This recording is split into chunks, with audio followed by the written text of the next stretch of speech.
사람들이 이르기를 여호와의 산에서 준비되리라 하더라. 고마우신 하나님, 죄로 말미암아 죽을 저희들을 예수 그리스도의 십자가의 은혜로 구원하여 주시고 하나님의 백성 삼아 주신 것을 감사합니다. 또한 하나님의 구속 역사에 저희들을 쓰시기 위해서 여러 가지 시험과 또 훈련을 통해서 저희들을 빚어가신 것을 감사드립니다. 하나님께서 저희들에게 훈련하시고 또 시험하시는 이유가 무엇인가 오늘 말씀을 통해서 배우기를 원합니다. 저희들의 심령 가운데 영안을 열어주시고 하나님의 선하신 뜻을 깨달아 알 수 있도록 도와주시옵소서. 연약한 종을 붙들어 주시고 이 시간 성령께서 친히 대언하여 주시기를 기도합니다. 감사하고 모든 말씀을 주 예수 그리스도 이름으로 기도하였습니다. 소년이 온다라는 책은 한강 작가가 노벨 문학상을 받게 된 결정적인 책입니다. 이 작품은 주로 광주 5.18 사건을 배경으로 하고 있고 당시의 폭력과 억압 그리고 그 속에서 살아남은 사람들의 그 고통을 다루고 있습니다. 우리 이다니엘 목사님은 그 책을 읽다가 너무 감동이 돼가지고 막 그 화장실에 가서 막 엉엉 우셨다고 그러더라고요. 네. 예. 한강 작가는 이 작품을 집필하는 과정에서 너무나 고통스러워서 몇 번이나 작업을 멈출 수밖에 없었다고 합니다. 다시 글을 쓰기가 굉장히 힘들었습니다. 그러나 그 고통을 이겨내고 완성했기 때문에 오늘날 노벨 문학상을 받는 영광을 얻을 수 있었습니다. 자, 어떤 일에서건 고난 없이는 영광을 얻을 수 없습니다. 아브라함이 하나님의 구속 역사의 비밀을 깨닫고 믿음의 조상이 되기 위해서도 이러한 고난이 필요했습니다. 이 때문에 하나님께서는 그가 도저히 감당할 수 없는 힘든 시험을 주십니다. 그러면 아브라함이 받게 된 시험은 무엇이며 이 시험을 통해 아브라함이 깨닫게 된 것이 무엇입니까?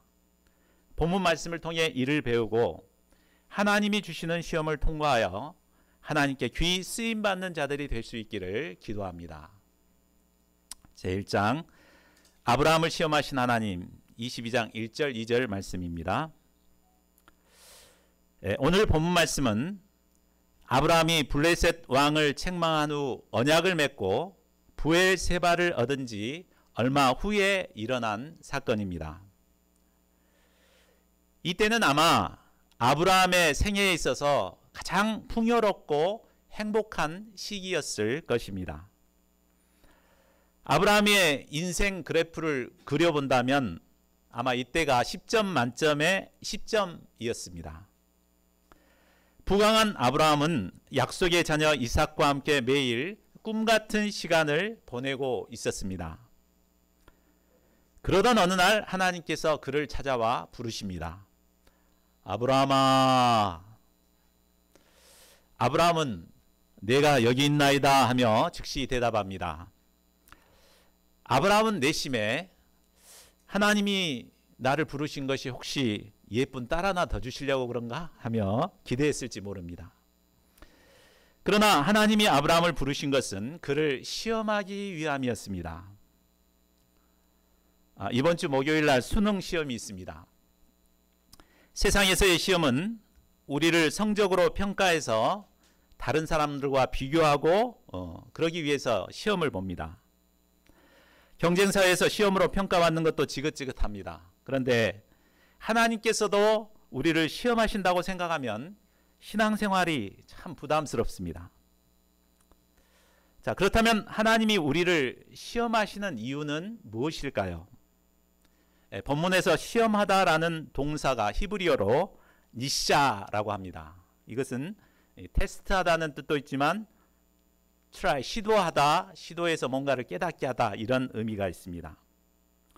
그러므로 하나님의 시험은 평가가 목적이 아니라 시험을 통해 자신의 영적인 상태를 정확하게 파악하는 것입니다. 그리고 이 시험을 통해 하나님의 뜻을 깨닫고 영적으로 성장시키는 데 그 뜻이 있습니다.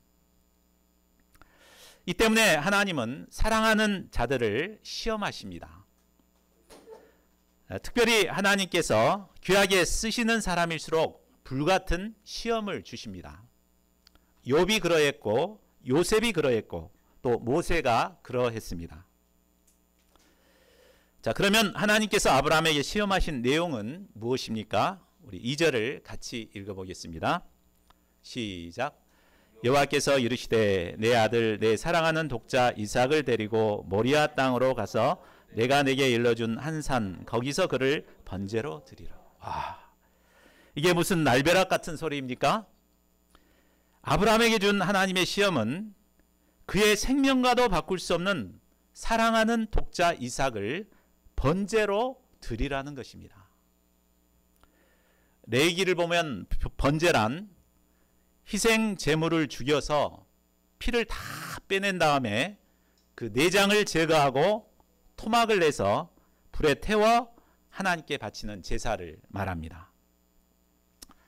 짐승도 아니고 사람을, 그것도 자신의 하나뿐인 사랑하는 독자를 그렇게 제물로 바치라는 것입니다. 자, 이 말을 처음 들었을 때 아브라함의 마음이 어떠했을까요? 아마 뒤통수를 망치로 꽝 얻어맞은 기분이었을 것입니다. 내가 혹시 잘못 들은 것 아닐까? 귀를 의심했을 것입니다. 주실 때는 언제고 다 키워놓으니까 이제 죽여서 번제로 드리라고? 하나님이 노망이 나신 건가? 별의별 생각이 다 들었을 것입니다.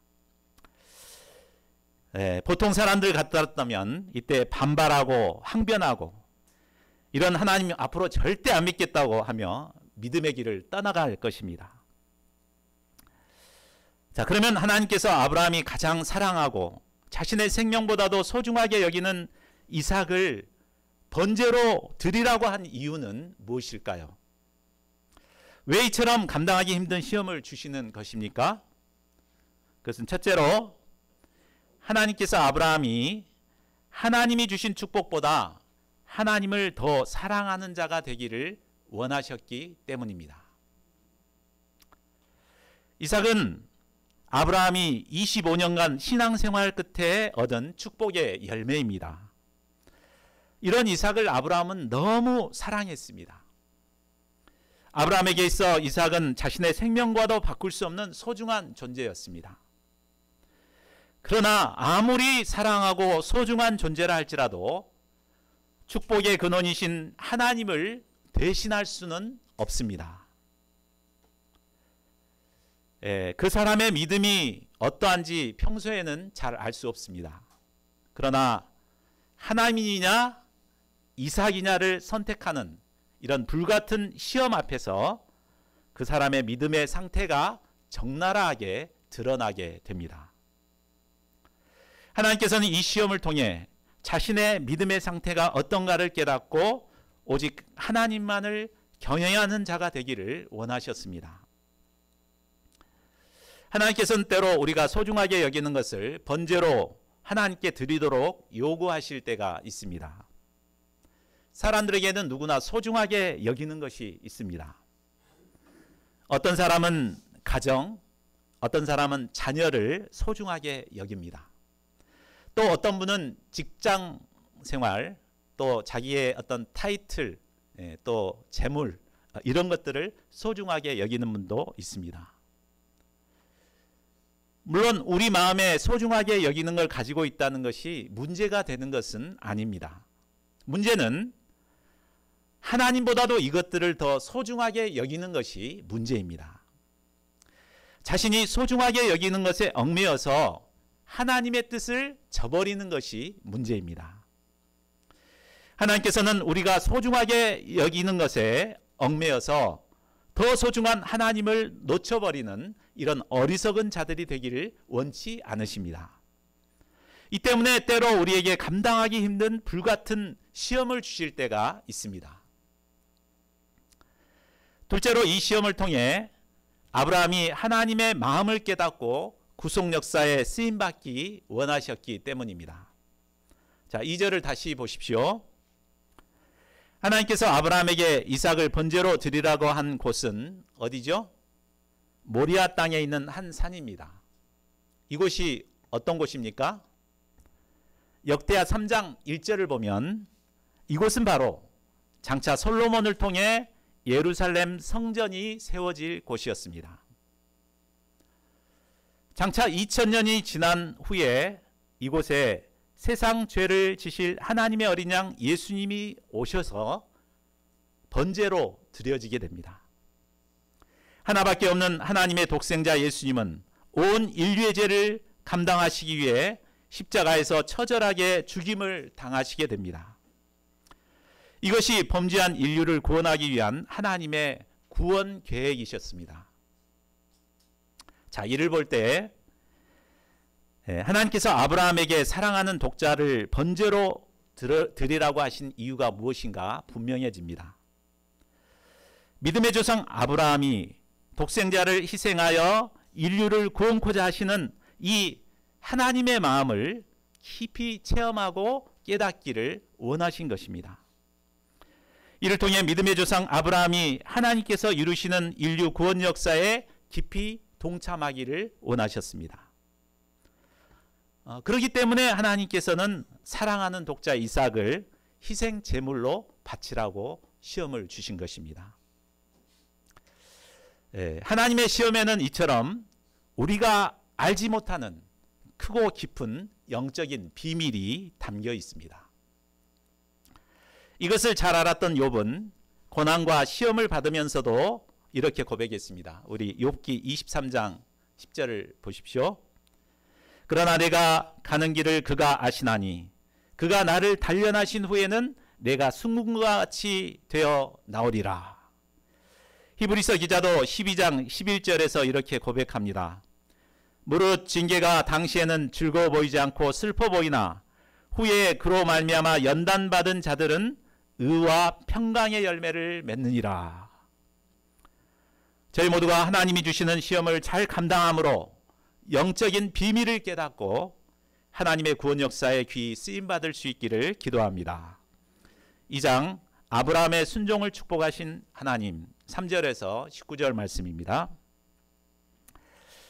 감당기 어려운 시험 문제를 받아든 아브라함은 아마 잠을 이룰 수가 없었을 것입니다. 밤새 뒤척뒤척 하다가 새벽녘이 되어서야 겨우 잠이 들었습니다. 그렇지만 다음날 아침에 일찍 일어납니다. 그리고 나귀의 안장을 지우고 두 종과 이삭 아들을 데리고 번제에 쓸 나무를 쪼개서 싣고 하나님이 일러주신 산을 향하여 길을 떠납니다. 그가 아침 일찍 일어나 준비하고 떠난 것을 보면 아브라함은 마지못해 순종한 것이 아니었습니다.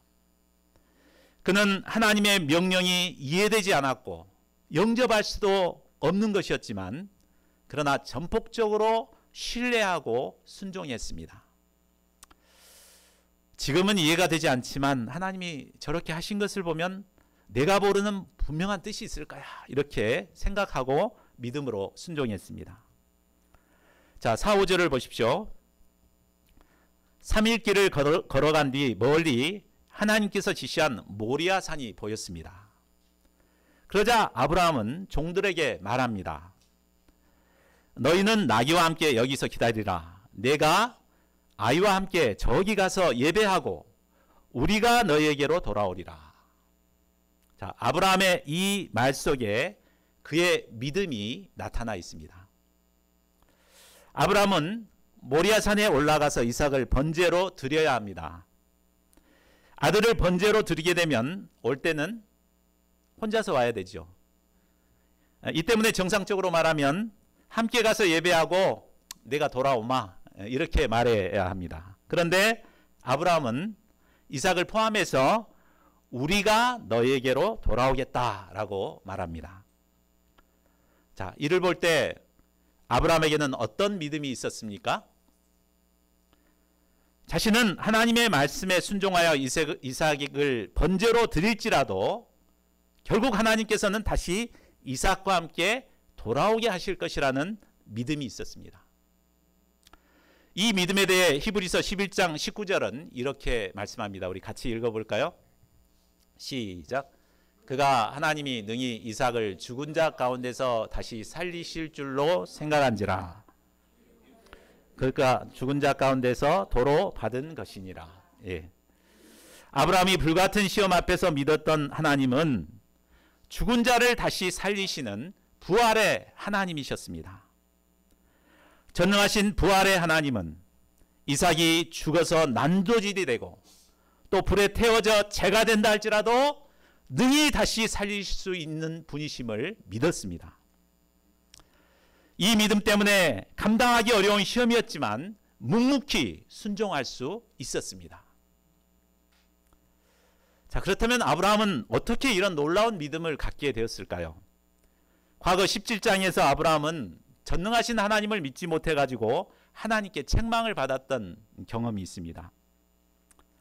그런데 그가 죽은 자와 방불했던 100세나 된 자신에게 이삭을 주신 이 전능하신 하나님을 체험했습니다. 이를 통해 그는 죽은 자도 살리시는 전능하신 하나님, 부활의 하나님을 믿는 부활신앙을 갖게 되었습니다. 또한 15장 2절에서 하나님께서 내 몸에서 날 자가 내 상속자가 되리라 이렇게 말씀하셨죠. 때문에 반드시 이삭이 죽더라도 다시 살려내실 것이라는 이런 믿음이 있었습니다. 이 믿음이 있었기 때문에 아브라함은 이 감당하기 어려운 시험을 믿음으로 순종할 수 있었습니다. 자, 6절을 보십시오. 두 종들을 산 아래에 남겨놓고 난 뒤 아브라함은 번제할 나무를 이삭에게 지우고 불과 칼을 자신이 들고 단둘이 산에 오릅니다. 뭔가 이상하다는 것을 감지한 이삭은 조심스럽게 아버지를 부릅니다. 네, 아버지요.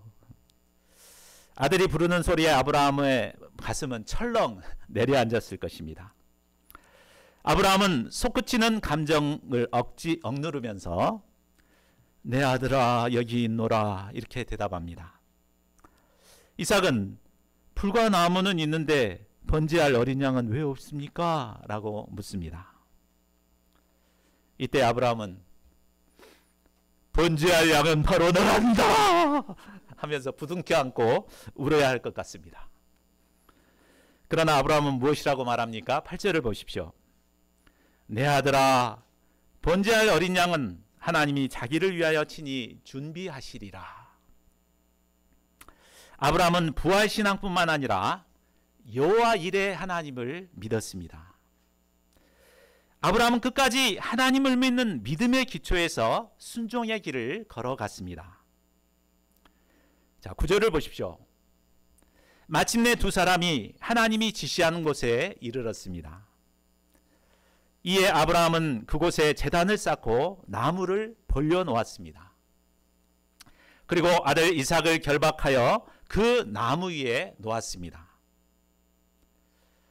자, 이삭은 번제에 쓸 나무를 혼자서 지고 갈 만큼 건장하고 힘이 세었습니다. 반면 아브라함은 120세 정도나 120세의 나이에 힘없고 늙은 할아버지였습니다. 그러니까 이삭이 얼마든지 아버지를 미쳐내고 도망갈 수도 있었습니다. 그러나 이삭 역시 아버지에게 전혀 반항하지 않고 하나님의 뜻에 묵묵히 순종했습니다. 이 이삭의 모습은 장차 그리스도께서 하나님의 어린 양이 되셔서 묵묵히 하나님의 뜻에 순종할 것을 보여주고 있습니다. 이삭을 결박한 후 아브라함은 칼을 들어서 이삭을 잡고자 했습니다. 헐리우드 액션처럼 흉내만 낸 것이 아니었습니다. 실제로 이삭을 잡아서 죽이고자 했습니다. 하나님은 이런 그의 믿음에 큰 감동을 받으시고 급히 막으십니다. 아브라함아, 아브라함아. 그리고 그에게 합격 통지서를 주십니다. 자, 12절을 우리 같이 한번 읽어보겠습니다. 시작. 사자가 이르되 그 아이에게 내 손을 대지 말라.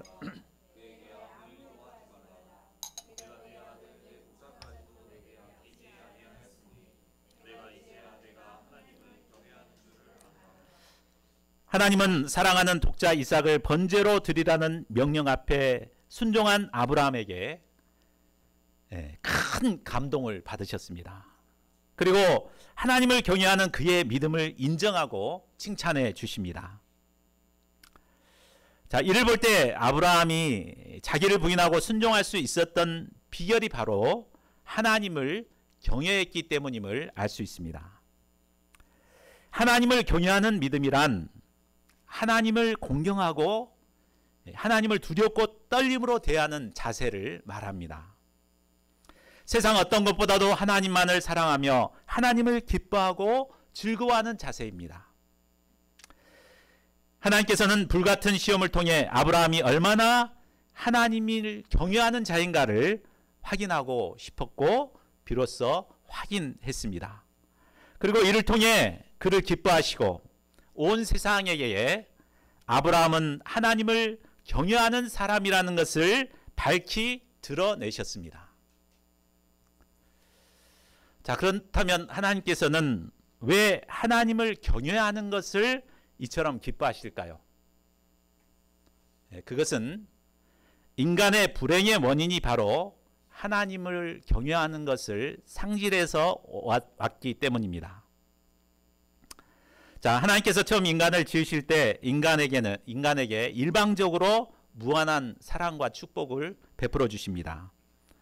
창세기 1장에서 3장을 보면 하나님께서는 인간을 하나님의 고귀한 형상으로 지으시고 정복하고 다스리는 사명인의 삶을 살게 하셨습니다. 특별히 인간을 위해 완전한 낙원인 에덴 동산을 만드시고 그곳에서 무한한 자유와 행복을 누리며 살게 하셨습니다.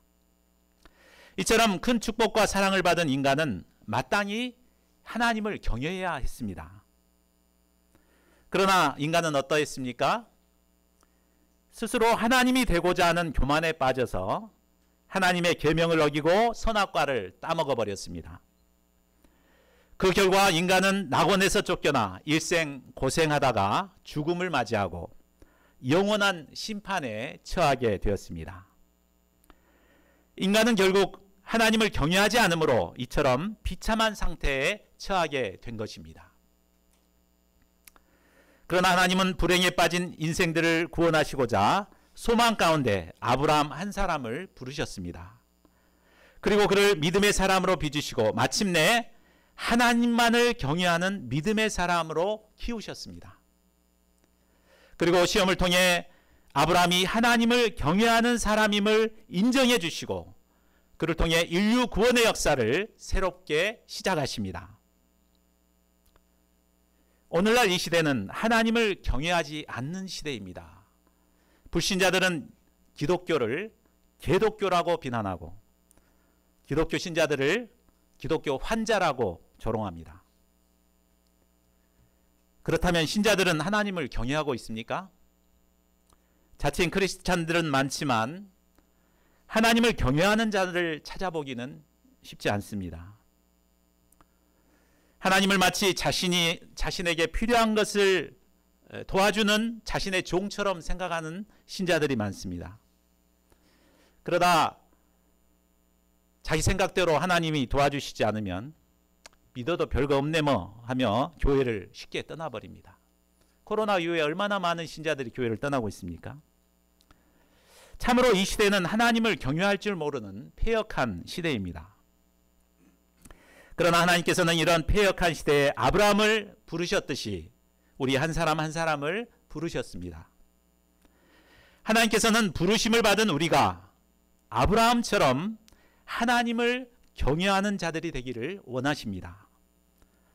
이 땅에서 소중하게 여기는 것도 하나님이 원하신다면 믿음으로 하나님께 드릴 수 있는 순종의 사람들이 되길 원하십니다.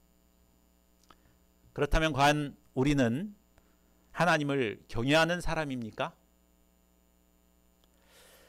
하나님을 경외하는 사람인가 아닌가를 확인하는 기준은 바로 하나님의 말씀에 순종하는가 그렇지 않는가로 결정됩니다. 사람들은 성경 말씀 수많은 말씀들이 있지만 자신에게 유익한 말씀이나 또 자기에게 도움이 되는 말씀은 암송하고 막 순종하고자 힘을 씁니다. 그런데 자기가 감당하기 부담스러운 말씀은 이렇게 순종하지 않으려고 합니다. 예를 들어 아무든지 나를 따라오려거든 자기를 부인하고 날마다 제 십자가를 지고 나를 따를 것이니라. 이런 말씀이나 너희는 먼저 그의 나라와 그의 의를 구하라. 첫째가 되고자 하면 뭇사람의 끝이 되며 뭇사람을 섬기는 자가 되어야 하리라. 이런 말씀은 부담스럽기 때문에 그렇게 생각하고 싶지도 않고 순종하려고 하지 않습니다. 그러나 우리가 하나님을 경외하는 자가 되기 위해서는 이해가 가지 않더라도 믿음으로 순종해야 합니다. 그래야 할 때 우리는 점차 하나님을 경외하는 믿음의 사람으로 성장할 수 있습니다. 또한 하나님께서는 이런 우리를 하나님의 구원의 역사에 귀하게 사용하십니다. 저희 모두가 하나님의 말씀에 절대적으로 순종함으로 하나님을 경외하는 사람들로 성장해 갈 수 있기를 기도합니다. 자, 13절을 보십시오. 하나님의 인정을 받은 후 아브라함은 한 순양의 뿔이 수풀에 걸려 있는 것을 발견합니다. 아브라함은 그 순양을 가져다가 아들을 대신하여 번제로 드렸습니다. 번제를 드린 후 아브라함은 그 땅의 이름을 정합니다. 자, 다 같이 14절을 같이 읽어보겠습니다. 시작. 아브라함이 그 땅 이름을 여호와 이레라 하였으므로 오늘날까지 사람들이 이르기를 여호와의 산에서 준비되리라 하더라. 아브라함은 그 땅을 여호와 이레라고 지었습니다. 여호와 이레란 우리가 잘 알듯이 준비하시는 하나님이란 뜻입니다. 그렇다면 하나님은 구체적으로 무엇을 준비하실까요? 많은 사람들이 이 말씀을 오해해서 하나님은 우리의 필요를 준비하고 있어. 여호와 이레의 하나님이야. 우리가 필요할 때 주실 거야. 이렇게 해석을 합니다. 물론 그런 의미도 있겠죠. 그러나 이 말씀 속에는 그 이상의 깊은 영적인 의미가 있습니다. 아브라함이 그곳을 여호와 이레라고 부른 뒤부터 사람들은 여호와의 산에서 준비되리라고 고백합니다. 자, 여호와의 산에서 무엇을 준비할까요? 히브리 원문을 보면 이 문장 속에 3인칭 단수 대명사 후가 포함되어 있습니다. 그러므로 이 말을 정확하게 해석한다면 여호와의 산에서 그가 준비되리라는 뜻입니다. 여기서 그는 누구를 말할까요?